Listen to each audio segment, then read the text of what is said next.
സംഭവിച്ചത് ഞാൻ വന്ന് കണ്ടത് മരിച്ചിടക്കാൻ കണ്ടത്. ശരിക്കും പറഞ്ഞാൽ ആദ്യം വരും നല്ലൊരു ബ്ലഡ്. ആ ഞങ്ങൾ കാണുമ്പോൾ അവന് ജീവണ്ടായിരുന്നു.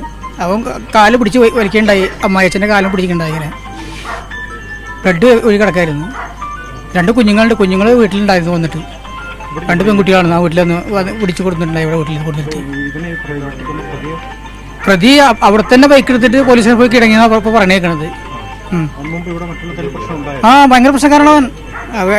ഞങ്ങൾ വീട്ടിൽ കല്ലെറിയും, ആ വീട്ടിലോട്ട് ഗേറ്റ് ചവിട്ടി പൊളിച്ചിട്ടുണ്ട്. അപ്പുറത്തെ പെണ്ണും കൊച്ചും താമസിക്കുന്നുണ്ട്, അവരും ഉപദ്രവമാണ്. എല്ലാവരും അവൻ്റെ പേർക്ക് പരാതി കൊടുത്തിട്ടുണ്ട്. പോലീസുകാർക്ക് ഒന്നും ചെയ്യാൻ പറ്റാത്ത അവസരം. അവനൊരു മെൻ്റൽ സർട്ടിഫിക്കറ്റ് ഒന്നും പറഞ്ഞാണ് അവർ കളിക്കുന്നത്. ആ സർട്ടിഫിക്കറ്റ് വെച്ചാണ് അവർ പോലീസ് വെച്ചിട്ട് അപ്പോൾ ഈ സർട്ടിഫിക്കറ്റ് പോയി അതിനെ ഇറക്കിക്കൊണ്ടുവരും. ഇന്ന് ഒരു വിഷയം ഉണ്ടായിട്ടില്ല. ഇന്ന് എൻ്റെ മോൻ പറഞ്ഞത് ഇങ്ങനെ ഇവിടെ നടക്കണുണ്ടെന്ന് പറഞ്ഞത്, വെറുതെ ഇങ്ങനെ നടക്കണ്ടായിരുന്നു.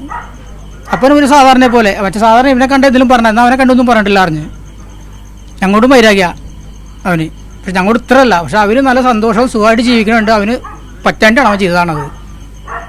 അവൻ മരുമൻ ഗൾഫിലായിരുന്നു. അവൻ വന്നിട്ട് ഇപ്പോൾ 6 മാസമായി.